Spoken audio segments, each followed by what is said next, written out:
Okay, additional example dun sa dun sa square root or cube root number analogy. So kung makikita nyo, example 83 is to 25 is to 21 is to blank.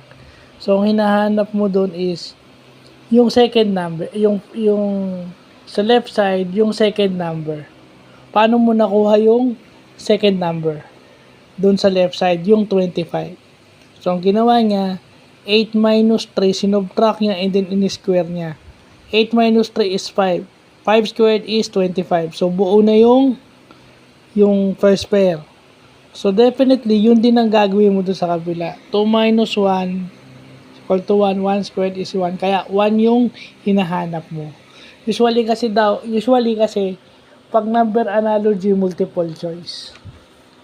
So, dyan magaling yung yung mga alaskador na sobrang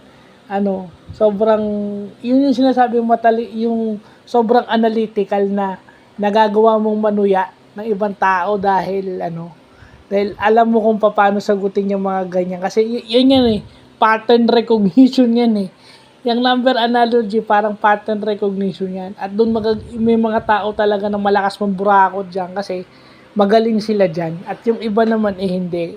Ako yung hindi magaling dyan. So, pinag-aaralan ko lang.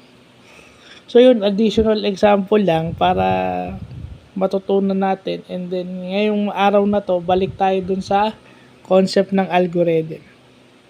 So, yun lang po.